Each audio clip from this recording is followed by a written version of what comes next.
This is Atheist Lowdown with Mark Vanderbrink.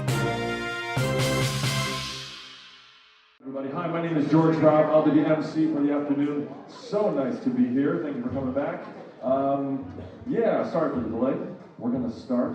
We're going to get that music turned down. Perfect. Welcome. George Hrab, ladies and gentlemen. Oh, thank you.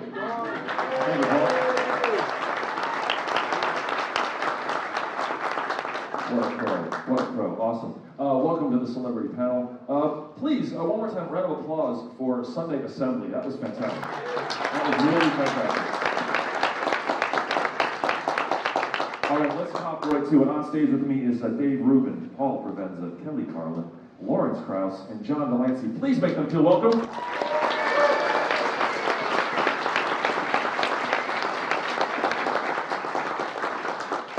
We're going to have a little conversation. Now, this very first question is to anybody. This is wide open. Anybody that wants to jump in on this first question.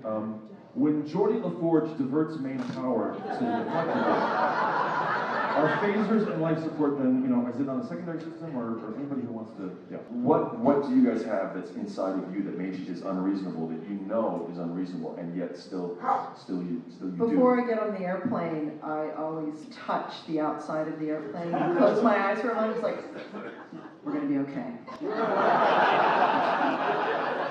You know that? And that's exactly what the pilot does.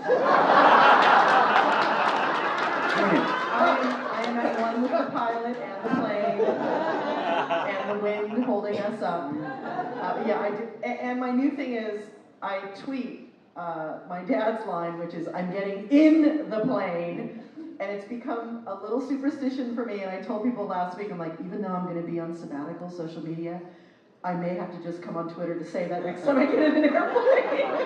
That was a really great bit by your dad, by the way. Why does humor work as an educational way or system? I think, and this is me just making shit up, but I think that it just kind of opens channels. I think, I hate to say this again, but you're fucking bad, so it's the same shit. No, it just it enables you to hear something, because you're listening, even though you may be listening just for the joke, you've heard. I think that has something to do with it, that the idea gets in there. And once the idea is in there, and it's in there in a way that was pleasant, and in a way that was uplifting in some way, it's no longer dangerous. And so seeds get planted and sown and watered at the same time, I think. Is there another seminal moment sort of in anyone else's life that you can sort of say, I heard this album, I read this book, I saw this person speak, and that sort of was the spark? Well, there was never a catharsis, but being bar mitzvah was a traumatic experience. How so? And well, first I dropped out of Hebrew school 4 times and had to get pushed back in, and then dropped out. It was just You wouldn't show up, or you said, it was just so boring that So you were bar mitzvah at like 17? Yeah. 35. 42, but it was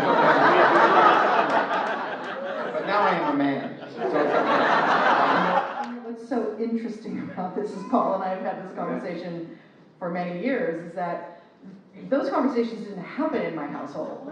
There was first of all, my dad was a lapsed Catholic, believed in God until his early 20s, until Jack Burns looked him in the face and said, what the hell are you doing? Another life. And told my dad politically, my dad was more conservative, all of that. So we never talked about it. I was baptized for my grandmother's sake, in the same church that my dad grew up in and everything. But we had Ram Dass's be here now in our house, and my dad took a lot of acid, and both my mother and dad were very much seekers and, curious about the mystery of life and enlightenment and all that stuff. So we had a lot of New Age stuff in the 80s in our house. They hosted a trance channeler in our house. Both my parents would go to this guy. They did cultish weird things. We kind of all dabbled in all this stuff. So none of us ever had these conversations. And yet, my dad loved the mystery of it all. He self-identified as an agnostic. He did not use the word atheist. He believed atheism was as dogmatic as fundamental Christianity. That was his stance. And so he and I talked a lot about the difference between agnostic and atheist and why that was important for us personally.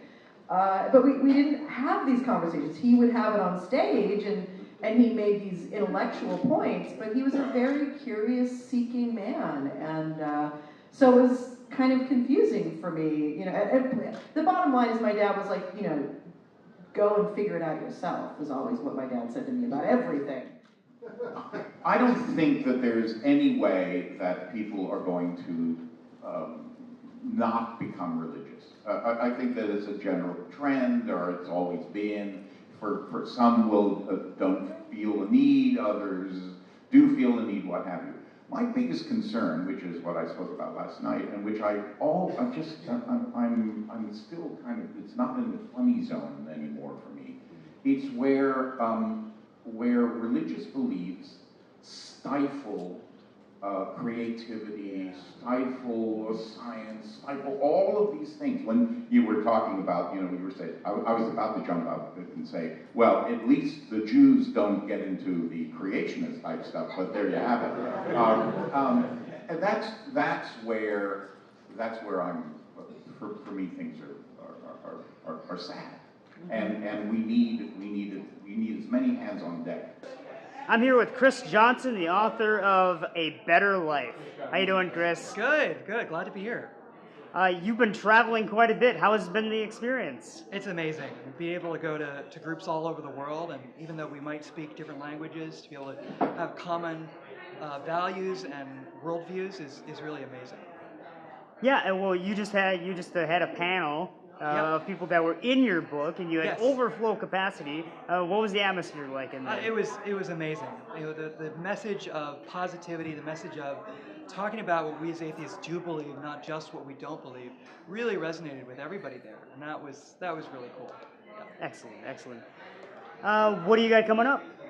More travel. I'm showing the film in various places all over the world. I've done over 60 at this point, so hopefully we'll reach 100 by the end of the year. Fingers crossed. Okay, thanks for talking with us, Chris, Thank you. And good luck. Thank you very much.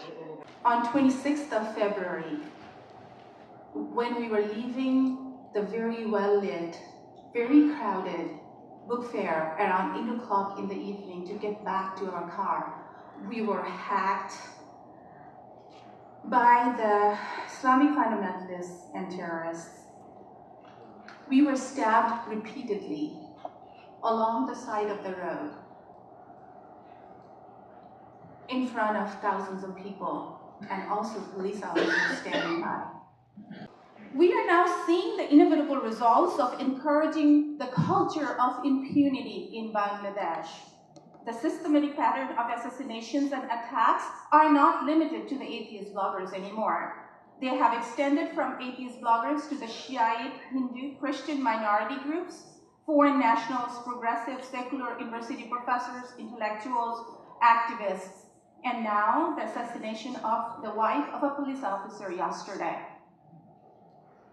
It can be anybody who does not subscribe to the one form of Islam, the Wahhabi form of Islam that they are preaching. All right, George, why are you at the Reason Rally? Why am I at the Reason Rally? Well, I'm emceeing a little bit, and even if I wasn't emceeing part of the main stage and the little mini convention, I would still be here because the breadth and quality of people that are here is just pretty fantastic. So it's a lot of friends of mine, it's a lot of people who I want to make my friends, and it's just a wonderful time. All right, what do you think the most important public policy thing that the Reason Rally should focus on? The most important public policy.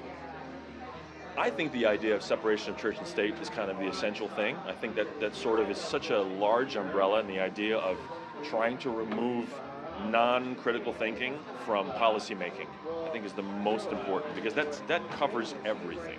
And the idea of our founders were so smart, they realized they were flawed, they realized that they didn't know everything, so they allowed a system of critical thinking to be incorporated into our founding documents.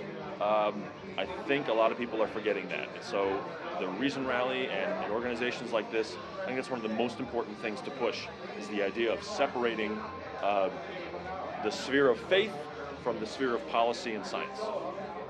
What new projects do you have coming out? Oh my gosh, well, I'm always doing my podcast, the Geologic Podcast. That's a weekly show. I'm working on another album, and SciCon is happening in October in Las Vegas. I get to be MC of that, and I'm trying to develop a machine that allows me to time travel. So, Perfect. Thanks, George. Thanks, man. And we saved the best for last. While packing up to leave the mini-convention, I spied magician and legendary skeptic James Randi.